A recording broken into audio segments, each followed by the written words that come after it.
All right, Miss Christina Milian, I'm here for you. I'm rooting for you, ma'am. I think you're a great talent. I think you can sing. I think you can act, and you're also beautiful. But how did this film turn out? Well, let's talk about it. My name is Brandon Keith Avery, and this is just my opinion.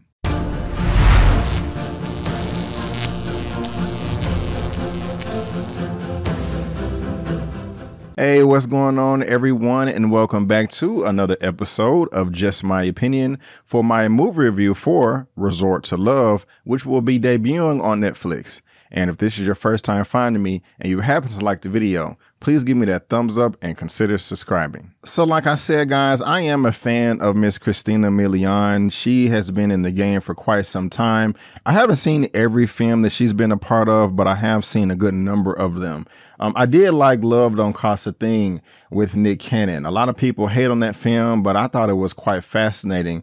She was in a few episodes of The Family Guy. I think she started singing back in like the 90s with Def Jam, and she's been all over the place, MTV, all types of stuff. But, you know, I really do enjoy her. So with this film right here, Resort to Love, I didn't know anything about it. The only reason I had an interest in it was because she was involved. And of course, you know, it has black people too. And every once in a while, I can appreciate a romantic comedy. And that's what we have right here. Now, this is being directed by someone named Stephen K. Tushita, and I've never heard of them before. And as I was just trying to look up some information before I hit record on this camera, you see there's no picture right here. This kind of caught my interest. A ninja pays half my rent. I just wanted to check this out. Like, what the hell is this about? Because I love ninjas, and I was just looking at the plot synopsis, and it was quite funny to me. When your roommate dies from an allergic reaction to fruit and the rent is due and you don't have the cash to cover it, there's no time to mess around picking up a new roommate. So it goes that our hero in this short comes to share his home with a ninja. I know that's just completely random and has nothing to do with this film from Resort to Love, but it's just something that caught my interest, and I was just kind of curious if anybody out there has heard of that director or has seen that short film. But before we talk about Resort to Love, let me just tell you exactly what this film is all about. Erica, played by Christina Milian, who ends up as the entertainment at her ex-fiance's wedding after reluctantly taking a gig at a luxurious island resort while in the wake of a music career meltdown. Yes, you did hear that correctly.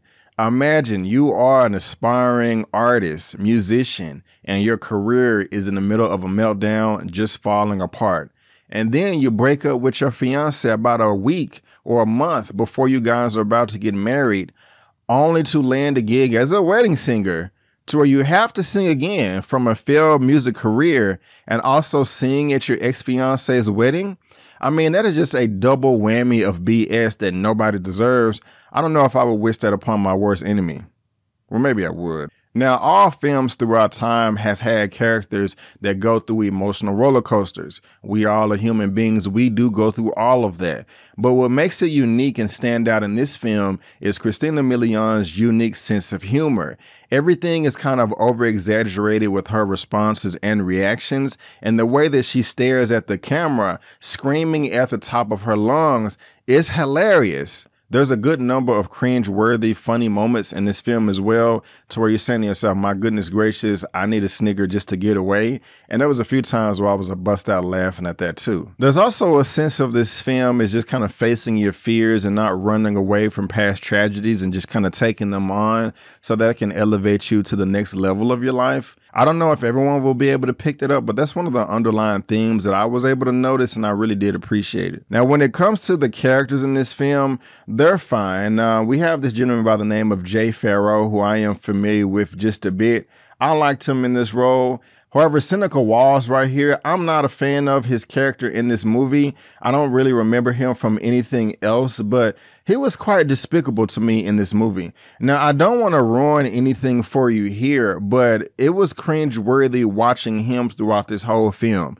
The introduction to his character was super lame, was super corny, super cliche. If you see the film, it may seem like I'm coming across as a hater, but maybe some people will be able to relate to what I'm talking about. about. I was just kind of saying to myself, really, are you serious? This is how you're going to, introduce his character? I know you guys are just trying to have fun and be goofy, but sometimes you just need to turn that down just a little bit. Let me know what you think in the comment section below, because I'm really curious on what your thoughts are. There's another young lady in this film by the name of Christiane Pitts.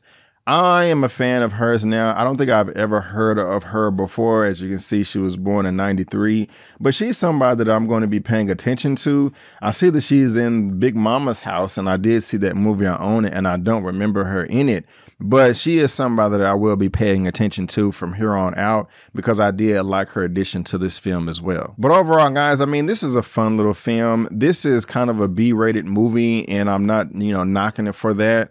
If you are a fan of Christina Milian, I'm sure that you will have a good time watching this.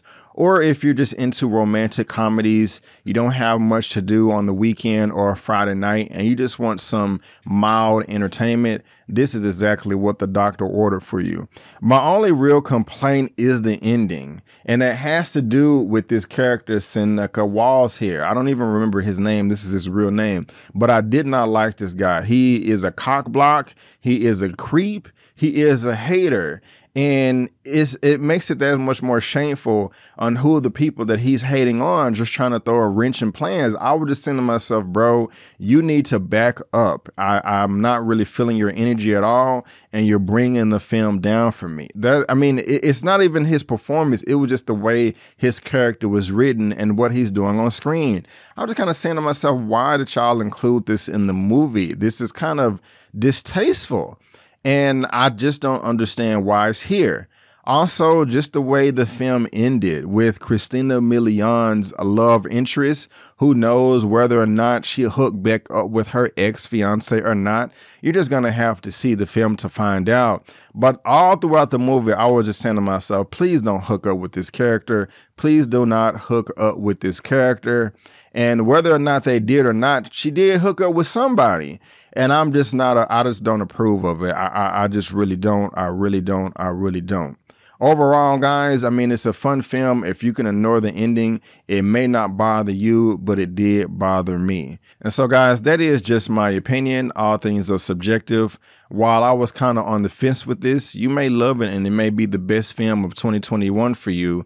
That's why I'm here, just to give my opinion. If you liked the video, please go ahead and give me the thumbs up. Subscribe to the channel. I'll get my rating for it at the end. But guys, again, I just want to thank you so much for tuning in. And before you go, don't forget that my name is Brandon Keith Avery, and that's just my opinion. If I had to rate this film out of a 1 out of 10, I would give it a 6 out of 10. Yes, a 6 out of 10. I would give it maybe just a 7, labeling it just a cute little movie. But it's just the ending of it where Christina Milian's character, Erica, ends up that just rubs me the wrong way. But guys, again, thank you so much for tuning in, and I'll see you next time. Peace.